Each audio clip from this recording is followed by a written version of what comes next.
Hi, and welcome to the SuccessPaTh Show, where Christian business owners share their tips for success so that you can succeed more effectively with your kingdom goals.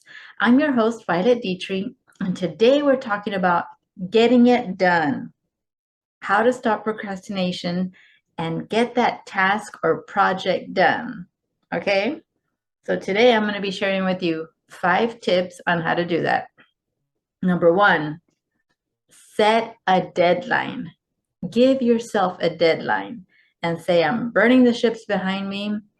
This is the deadline that I'm going to set, and that's what I'm going to go for it. And you want to make sure this is a realistic deadline, depending on how big the project is, how big the task is.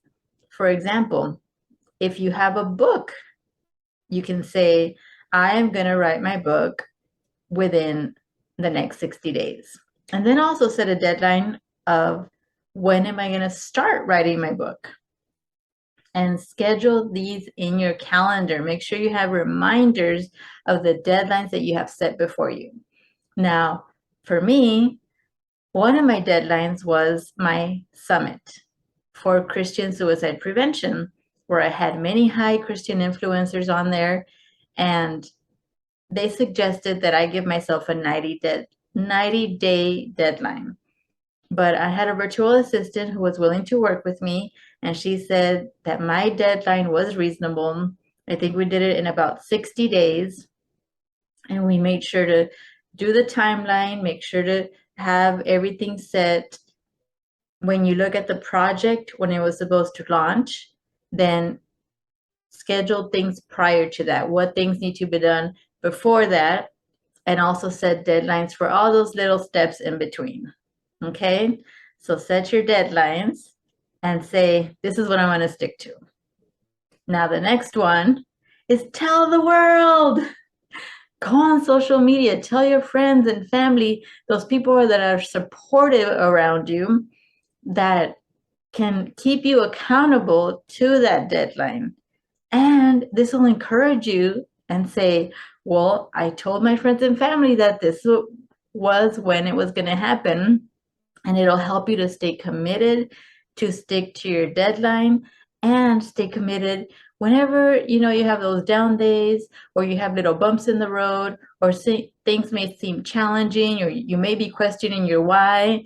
Those different little things that may come across during your entrepreneurial journey in this little project. We want to make sure to evade those things and keep those things out. And one of the ways to do it is, hey, I have told everybody that I'm going to do this, so I better be launching so that they know that I have integrity and I'm going to keep my word. And I think this is very helpful because it'll put a fire underneath you, reminding you that other people are expecting you to launch this thing at the time that you said you were. So the next one is to involve others. Involve others in your process. For example, for me, what I did with this YouTube channel and also with the summit is I reached out. I was reaching out to people. Are you willing to be a guest speaker? Can I interview you? And I sent these out. Especially with the summit, I sent about 30 notifications per day, trying to see who I could get on that would be useful for my audience. And I didn't hold back. I reached out to the biggest people I could think of, and I got some amazing people say yes. And this is why it works, because now you have people that are alongside with you on this project, that are depending on you, that set time aside so that you can complete this project. And with them supporting you, that's how I felt. When I mentioned to people about what God had put in my heart, because it was during the pandemic, people were in fear, depression, all these unresourceful emotions, and then the holidays were coming up. And I know that I've dealt with those type of emotions.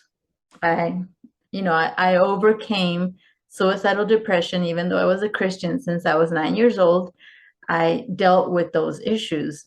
Thank God I've overcome. It's been over 10 years, but I know that during the holidays, those emotions can just you can get a little bit more sensitive during that time, and those unresourceful emotions they seem to bubble up more during that time for some reason.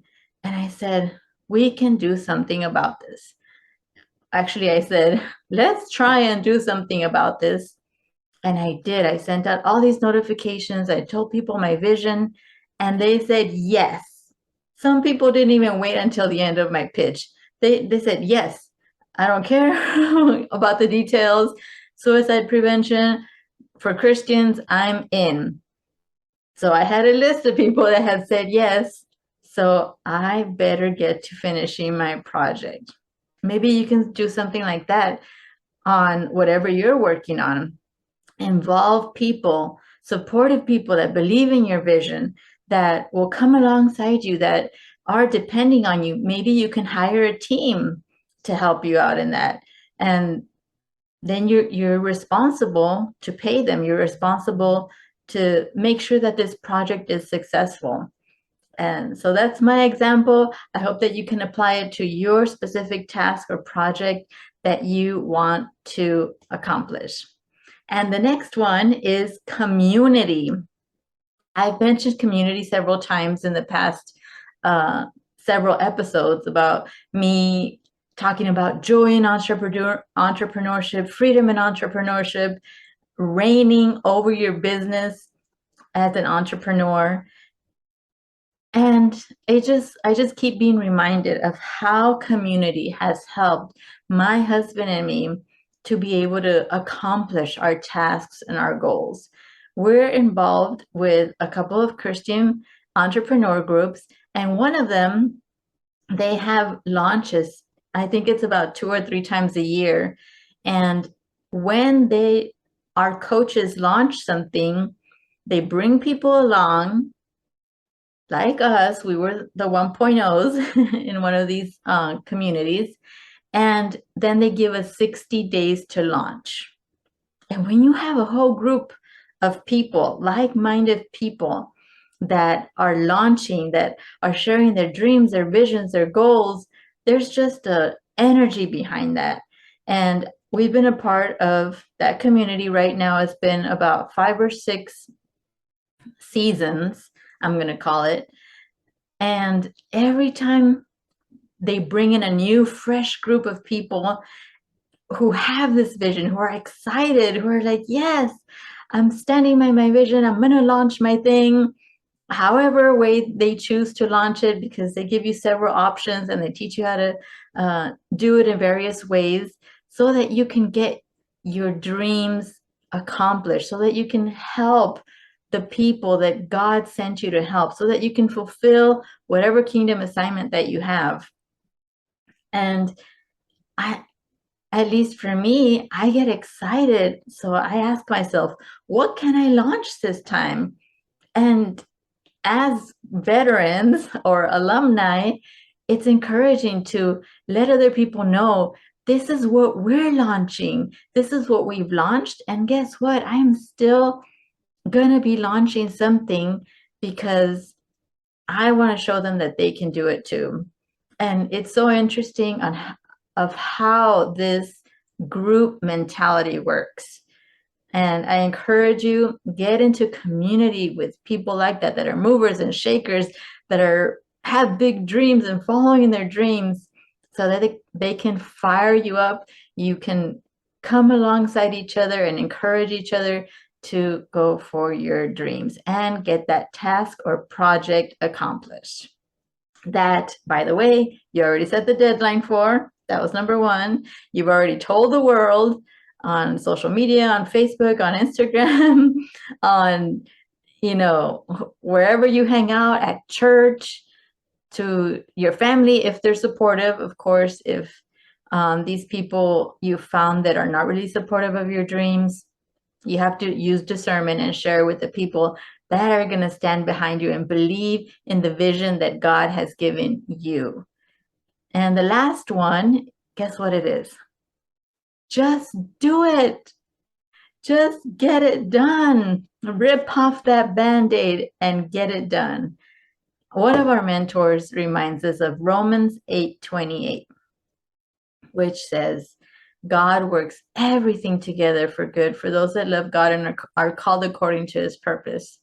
And God is not going to let you like utterly fail. And actually, there's no such thing as failure. There's just learning and adjusting and being flexible. And a lot of these tips that I shared in those previous episodes that I said before, having joy in entrepreneurship, freedom in entrepreneurship, reigning in your business. And for example, when you're writing a book or when you want to go out there on social media, when you want to start your Facebook lives, when you go out there and you start, you get this confidence. You get this Godfidence because, for example, with me, I started doing Facebook lives and I grew up, trying to be very safe and perfect and have all my little ducks in the row, all my T's crossed, my I's dotted. But when I was introduced to Facebook lives, I said, let me just go with it. So I want to share a tip with you after I tell you this story that I just remembered. And I had so much inside of me that I could share. I went out there and I went on Facebook Live and it went out to my family. My family saw me go on Facebook Live. This was one of the first times I tried it. And as I spoke to my audience, to the camera, as I shared what I wanted to share, what was in my heart, and me just going out there and doing it, I just felt God filling me with words, being able to send out into the airwaves things that are going to be beneficial, that are going to be encouraging and motivating to other people. You'd be surprised what happens when you get out there and do it. And when you get a microphone, I don't know if you've ever tried this before, and maybe you should try this. Or what they have told us as a suggestion, and make it fun, is to join an improv class, because you'll get out there and you'd be surprised at how talented, what you can do when you get out there and you just improvise, be creative, let loose. Like John Maxwell says, jump and build your wings on the way down. And that's one of some people might see it as scary, but it's also beautiful and exciting things about entrepreneurship, because you can try something and it may not land 100%, but you're going to know what to do better the next time. On the other hand, if you do nothing at all, you're really going to be lost in the sauce, as my husband says, because you're not going to have any feedback. You're not going to have anything to learn from, to be able to tweak and change and deliver in a different way. Or, for example, when I was writing my book, and this is a big suggestion, if you've ever tried any writing assignment or writing a book, this is what they say. Just start typing.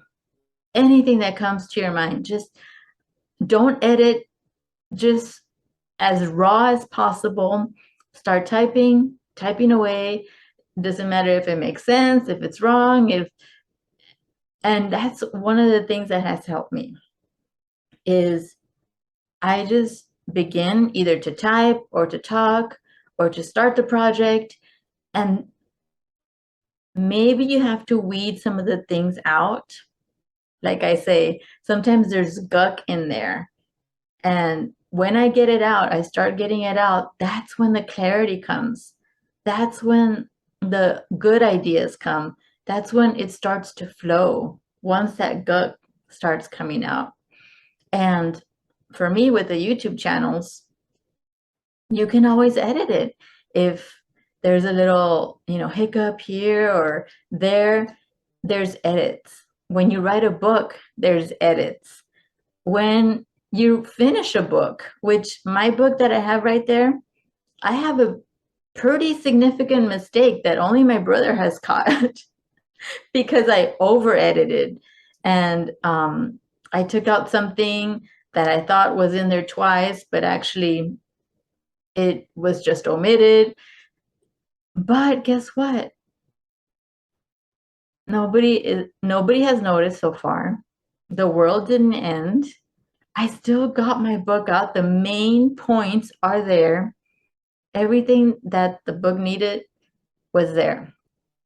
But if anybody asks, I could always just share with them. And it all turns out for good. Romans 8:28 moment here. People can actually contact me, which is amazing, because having people to reach out to you instead of you going to advertise to them and saying, trying to find the people that really want to connect with you, they could come to you and say, "Oh, Violet, I was reading your chapter and guess what? I don't understand this. Can you let me know what this is about?" "Oh, yeah, no problem. Well, this is what happened." And that's the simple answer right there.